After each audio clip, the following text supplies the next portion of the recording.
Hello दोस्तों, कैसे आप सब। उम्मीद करते हैं अच्छे होंगे। आज का इस वीडियो में क्लास 9 का चैप्टर है जिसका नाम है बहुपद। तो बहुपद के बारे में हम लोग आज जानकारी लेंगे, ठीक है। तो बहुपद को इंग्लिश में हम लोग बोलते हैं पॉलिनोमियल। बहुपद को इंग्लिश में क्या बोलते हैं? पॉलिनोमियल। तो सबसे पहले इसका हम लोग जानेंगे डिफिनेशन, यानी परिभाषा। क्या जानेंगे? परिभाषा। तो परिभाषा क्या क्या था इसका?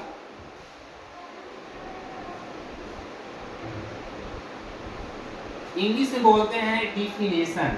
इंग्लिश में क्या बोलते हैं? डिफिनेशन। तो डिफिनेशन सबसे पहले सुनेंगे, उसके बाद इसको नोट करेंगे। तो डिफिनेशन का था बहुपद का चर राशि के रूप में लिखे जाने वाले पद को, चर राशि के रूप में लिखे जाने वाले पद को बहुपद कहते हैं जिसका घात धनात्मक पूर्णांक हो। जिसका घात कैसा हो? डिफिनेशन करा चर राशि के रूप में, चर राशि के रूप में, चर राशि के रूप में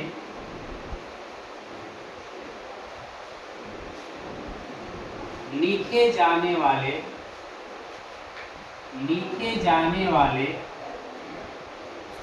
पद को, लिखे जाने वाले पद को बहुपद कहते हैं, बहुपद कहते हैं जिसका घात धनात्मक पूर्णांक हो। धनात्मक का दूसरा नाम दिया गया है अऋणात्मक। धनात्मक का दूसरा नाम अऋणात्मक कहते हैं जिसका घात धनात्मक पूर्णांक हो। जिसका घात धनात्मक पूर्णांक हो। लिखा हुआ चर राशि के रूप में लिखे जाने वाले पद को बहुपद कहते हैं जिसका घात धनात्मक पूर्णांक हो। तो धनात्मक पूर्णांक कहते हैं किसको? अब यहाँ पे थोड़ा हम लोग समझेंगे धनात्मक पूर्णांक। देखो, धन माने होता है प्लस। धन माने क्या होता है? प्लस। और एक होता है ऋण, और ऋण माने क्या होता है? माइनस। तो जो भी हम चर राशि लिखेंगे, जैसे x, y, z, ये चर राशि है, इसका जो भी घात होना चाहिए वो धनात्मक होना चाहिए। 1 हो, 2 हो, 3 हो, जो भी लिखा जाएगा इसका घात क्या होना चाहिए? धनात्मक, यानी प्लस चिन्ह वाला होना चाहिए। तो px कोई पोलिनोमियल है x चर में, इसका एग्जांपल लिया जा रहा है 3x² प्लस में 5x प्लस में 6। अब बताइए, ये चर x में लिखा हुआ है, ये सब चर किस में लिखा हुआ है? x में। x चर में लिखा हुआ है, इसका घात बताइए प्लस में है कि माइनस में? प्लस में। इसका घात धनात्मक है। यहाँ पे कुछ नहीं छुपा हुआ, कितना छुपा हुआ? ये भी प्लस में है कि नहीं है? Yes sir. तो इसका घात जो होना चाहिए, चर राशि जो होना चाहिए, उसका घात जो होना चाहिए वो धनात्मक होना चाहिए। कैसा होना चाहिए? धनात्मक। तो ये बहुपद का एग्जाम्पल हो गया। और भी एग्जाम्पल हम देते हैं।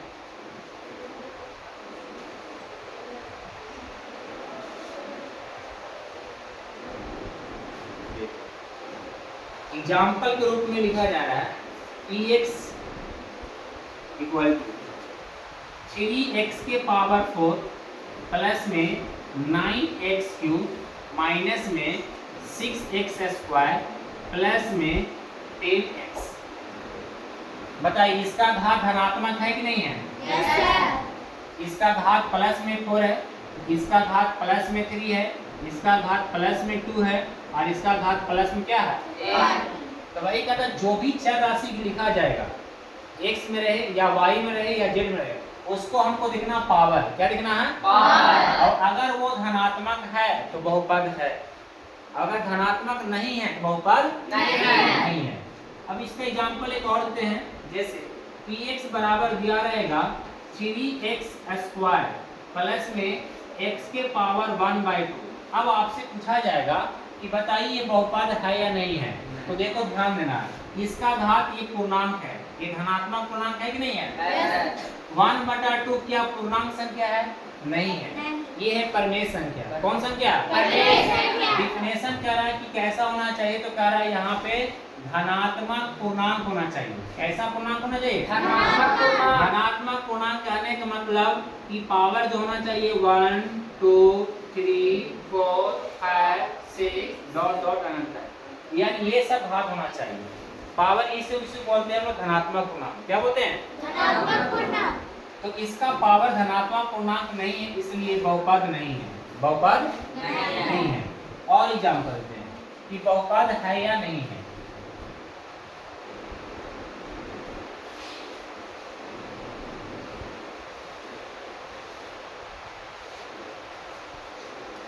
अब इसका थोड़ा स्टैंडर्ड रूप में हम लोग थोड़ा लिख लेंगे। px equal to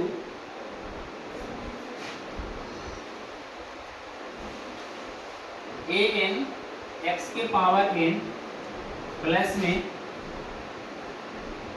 an minus 1 into x के पावर n माइनस 1 प्लस में an माइनस 2 एक्स के पावर n माइनस 2 प्लस में डॉट डॉट x प्लस में 1। अब देखिए ये जो है स्टैंडर्ड रूप है, इसको बोलते हैं व्यापक रूप। बताइए x के पावर n से हो गया n माइनस 1, तो पावर बढ़ा कि घटा? n से n माइनस 1 तो घट नहीं गया, और फिर n माइनस 1 से क्या हो गया? n माइनस 2 और घट गया, तो पावर इसका धीरे धीरे क्या हो रहा? घट रहा है। पावर धीरे क्या हो रहा? घट रहा है।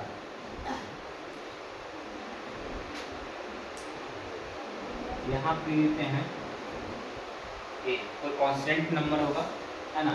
देखो यहाँ पे धीरे धीरे पावर क्या हो रहा है? घट रहा है। तो पावर कभी ये बढ़ते क्रम में भी रहेगा, कभी क्या रहेगा? घटते क्रम में। ठीक है, तो पावर यहाँ पे घट रहा है। अब ये जो गुना में लग रहा था, इसको हम लोग बोलते हैं गुना। क्या बोलते हैं? गुना। गुना।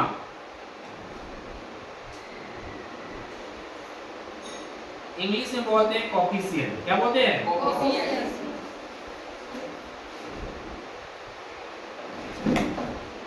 कोफिशिएंट। तो पूछा जाएगा कि x के पावर n का गुणांक कितना है, तो आप कहिएगा an है। ठीक है, और x के पावर n माइनस 1 का गुणांक कितना है, तो an माइनस 1। x के पावर n माइनस 2 का गुणांक कितना है? an minus 2।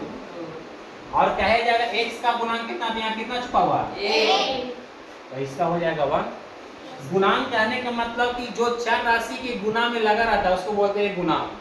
चार राशि के गुना में जो लगा रहा है उसको क्या बोलते हैं? गुणांक। गुणांक। जैसे हम लिखे 3x स्क्वायर प्लस में 5x, एक ये बहुपद लिखा हुआ है। अब इस बताइए x स्क्वायर का गुणांक कितना है? 3। x स्क्वायर गुणांक कितना है? 3। और x का गुणांक कितना है? 5। तो गुणांक मतलब जिसके गुना में लग रहा है, तो यहाँ पे हो गया x स्क्वायर का गुणांक 3 हो गया, और यहाँ पे x का गुणांक कितना हो गया? 5 हो गया। तो गुणांक समझ में आया? yes, अब इसको डिफिनेशन को क्या करना है? लिख लेना। ठीक है, चलिए अब हम लोग सीखेंगे कि बहुपद है या नहीं है ना। एक फिर से एग्जाम्पल हम समझा दे रहे हैं। एग्जाम्पल के तौर पर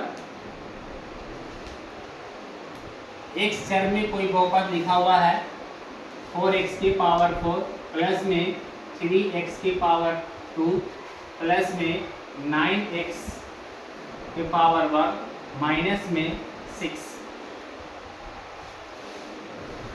बताइए x के पावर 4, x के पावर 4 को ये गुना में कितना लगा? 4। x के पावर 4 का गुणांक, x के पावर 4 का जो गुणांक होगा वो कितना आएगा? x के पावर 4 का गुणांक कितना है?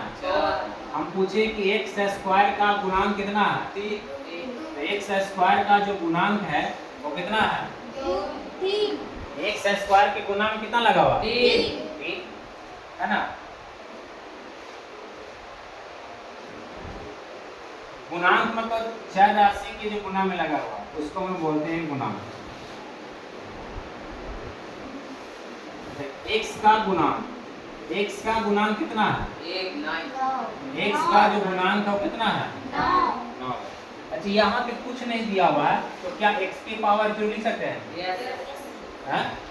तो कुछ दिया जाए x के पावर 0 का गुणांक कितना है? 6 की माइनस हो? -6 होगा ना? तो -6 होगा, इसी को हम लोग बोलते हैं अचर पद। इसको हम क्या बोलते हैं? अचर पद। इसमें x नहीं है उसको बोलते हैं अचर। क्या बोलते हैं? अचर। ये अचर पद। क्लियर? इंग्लिश से बोलते हैं कांस्टेंट टर्म। क्या बोलते हैं? Constant term. तो ये गुणांक समझ में आ गया? अब इसका पूछा जाएगा कि अधिकतम घात कितना है, तो सबसे अधिकतम पावर वाला हमको देखना है। सबसे ज्यादा पावर कितना है? इसका घात कितना हो गया? 4।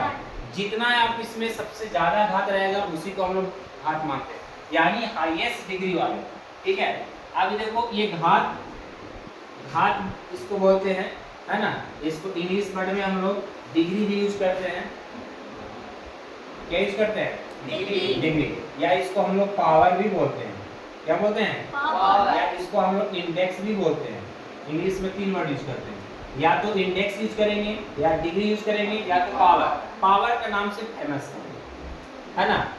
तो जो भी आपको दिया रहेगा सबसे अधिकतम डिग्री जितना रहेगा उसी को हम लोग बोलेंगे घात। क्या बोलेंगे? घात। अब एग्जांपल देने कहेंगे x के पावर 5 और प्लस में लिखा हुआ 6x। ठीक है, ये कोई पोलिनोमियल दिया हुआ है। हम पूछे कि बताओ इस बहुपद का घात कितना होगा? घात मतलब एक चर राशि के पावर सबसे अधिकतम कितना है? तो चर राशि की पावर अधिकतम कितना है? तो घात का मान कितना हो जाएगा? 5। घात का मान कितना हो जाएगा? सबसे अधिक जो दिखाई पड़ेगा उसी को हम लोग बोलेंगे घात। क्लियर हो गया? घात समझ में आ गया, गुणांक समझ में आ गया। अच्छा यहाँ बताइए x के पावर 5 का गुणांक, x के पावर 5 का गुणांक कितना है? बता सकते हैं? x के पावर 5 का गुणांक, या गुणांक कितना छुपा हुआ है? तो बताइए x के पावर 5 का गुणांक, x के पावर 5 का गुणांक कितना है? 1। नहीं, अब पूछा जाएगा कि बताइए x का गुणांक कितना है, तो आंसर कितना आएगा? x का गुणांक कितना है? x का गुणांक कितना है? गुणांक मतलब उसके जो गुणा में लगा हुआ है। क्लियर? और घात पूछा जाएगा तो सबसे ज्यादा वाला, सबसे ज्यादा जो डिग्री उसको बोलेंगे वो घात। ठीक है, और एग्जांपल लेते हैं।